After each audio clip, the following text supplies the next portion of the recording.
Hello everyone, welcome to my new video.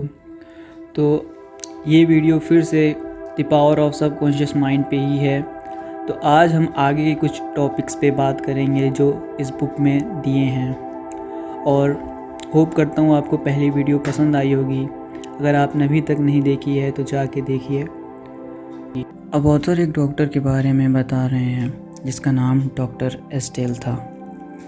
तो उन्हें इस डॉक्टर के बारे में एक सर्जन जो कि बॉम्बे से थे और उन्हें ऋषिकेश में मिले थे, इंडिया में।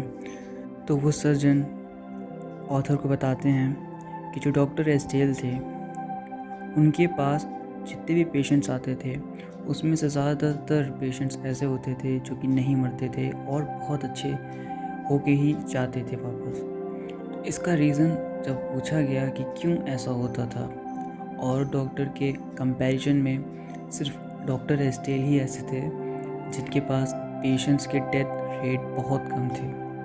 तो जब इनसे पूछा गया कि ऐसा क्यों, तो उस सर्जन ने ऑथर को ये बताया कि जब डॉक्टर एस्टेल जाते थे ऑपरेशन के लिए तब वो अपने पेशेंट से यही कहते थे, जब वो हिप्नोटिक स्टेट में या फिर थोड़ा ड्राउजी स्टेट में होते थे उनके पेशेंट, कि तुम्हें कोई इन्फेक्शन नहीं होगा, तुम्हें कोई सेप्टिक कंडीशन नहीं होगी, जो कि एक सजेशन है सबकॉन्शियस माइंड को। और ऐसा ही होता था, उनके पेशेंट्स को कोई प्रॉब्लम नहीं आती थी, ना कोई इन्फेक्शन होता था, ना कोई सेप्टिक कंडीशन डेवलप होती थी। Next point. तो अब ऑथर द टूम ऑफ हर्मीज के बारे में बताते हैं कि उनकी टूम को खोला गया था बहुत ज़्यादा उम्मीद के साथ कि उनकी टूम में बहुत सारे सीक्रेट्स मिलेंगे, ग्रेटेस्ट सीक्रेट ऑफ एजेस मिलेगा, मतलब इस होप में उसे खोला गया था। तो उस टूम में क्या लिखा था? As within so without, as above so below. और यहाँ पे इसका मतलब यही है कि जैसा सबकॉन्शियस माइंड में इम्प्रेस किया जाता है वैसी ही चीज़ें एक्सप्रेस होती हैं हमारी लाइफ में। और ये बुक में कोट करते हैं कि ये ट्रुथ मोसेस, जीसस, बुद्धा, इन सारे लोगों ने भी एक्सेप्ट किया है। Whatever you feel as truth subjectively is expressed as conditions, experiences and events. और इसी पे एक बहुत अच्छी लाइन ऑथर बताते हैं, man is what he thinks all day long. मतलब आप जैसा दिन भर सोचते हो वैसे ही आपके एक्शंस होते हैं। अब ऑथर एक बहुत अच्छा एग्ज़ाम्पल अपनी खुद की लाइफ का देते हैं। वो बताते हैं कि उन्हें मैलिग्नेंसी ऑफ द स्किन थी, मतलब उनकी स्किन काफ़ी ख़राब थी और डॉक्टर ने भी बोल दिया था कि अब ये ठीक नहीं हो सकती।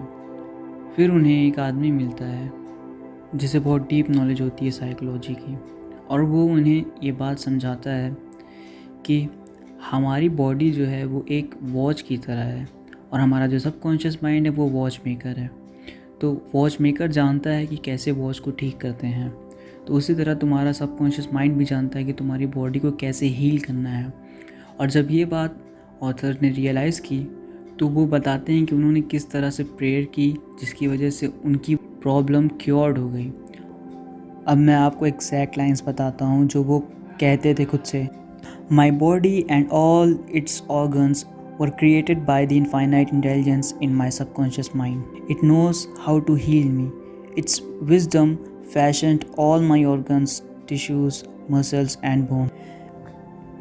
This infinite healing presence within me is now transforming every atom of my being, making me whole and perfect now. I give thanks for the healing I know is taking place now. Wonderful are the works of the creative intelligence within me. और वो कहते हैं ये lines वो अब खुद से 5 minutes तक कहते थे। अब ऑथर एक बहुत ही सरप्राइजिंग आर्टिकल बताते हैं जो कि मैककॉल्स मैगज़ीन में पब्लिश हुआ था 1955 में। और इस आर्टिकल में एक मैडम बायर ऑफ फ्रांस के बारे में बताया है। तो ये आर्टिकल काफ़ी चौंका देने वाला है। तो जो मैडम बायर थी वो पूरी तरीके से ब्लाइंड थी और फ्रांस के मेडिकल डिपार्टमेंट में जब उनकी जांच की गई तो पता चला कि उनकी आइज़ पूरी तरीके से डेड है। उनके ऑप्टिकल नर्व्स बिल्कुल डेड हो चुके हैं और उनकी आइज़ कभी ठीक नहीं हो सकती। पर पता है, यही तो सरप्राइजिंग बात है कि तब भी उनकी आँख ठीक हो गई। अब आप सोचेंगे कैसे? पहली बार में शायद एक्सेप्ट भी नहीं होगी किसी को। लेकिन अब यहाँ पे बात करते हैं कि ये कैसे हुआ। तो ऑथर अब इसको सबकॉन्शियस माइंड से रिलेट करते हुए बताते हैं कि जब वो मैडम चर्च जाती थी तो बहुत ही बिलीफ के साथ जाती थी कि उनकी ये प्रॉब्लम क्योर हो जाएगी। उन्हें बहुत ज़्यादा विश्वास था कि ऐसा होगा और उन्हें रिलीफ मिलेगा। तो अब ऑथर ये बताते हैं कि जो उनका सबकॉन्शियस माइंड है वो उनके बिलीफ को एक्सेप्ट कर लिया और उसी वजह से उनके सारे जो ऑप्टिक नर्व्स जो डेड हो चुके थे वो दोबारा से सही हो गए और इसलिए उनकी आँख की रोशनी फिर से वापस आ गई।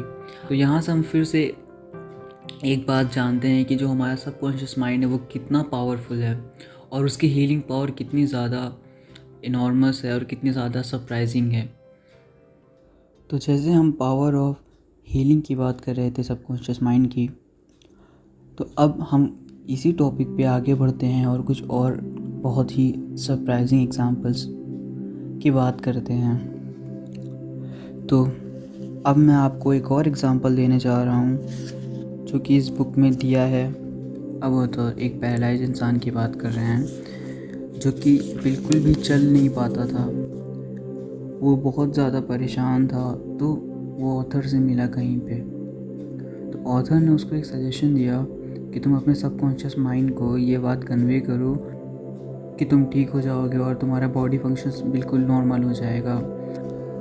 और ऑथर ने ये सजेस्ट किया कि तुम विजुअलाइज़ करो कि जब तुम ठीक हो जाओगे तो तुम कैसे चलोगे, तुम ऑफिस में कैसे लोगों से मिलोगे, कैसे तुम अपने डेस्क पे काम करोगे, जो भी चीज़ें तुम नॉर्मल लाइफ में करोगे वो सारी चीज़ों को विजुअलाइज़ करो और अपने सबकॉन्शियस माइंड को एक्सेप्ट कराओ कि ऐसा होगा और वैसा ज़रूर होगा। फिर इसका रिज़ल्ट ये होता है, काफ़ी हफ्तों बाद ऑथर बताते हैं कि एक दिन वही पैरालाइज्ड आदमी कहीं पे बैठा था और उसका टेलीफोन बजता है और वो टेलीफोन 12 फीट की दूरी पे रहता है और उसके घर में कोई नहीं रहता, सब बाहर रहते हैं। एक बहुत ही चौंका देने वाली चीज़ होती है उसके साथ। वो कोशिश करता है फ़ोन को रिसीव करने की और वो उठता है और बहुत कोशिश करने के बाद वो आखिर में कॉल रिसीव कर लेता है और इसी तरीके से वो फिर से नॉर्मल हो जाता है।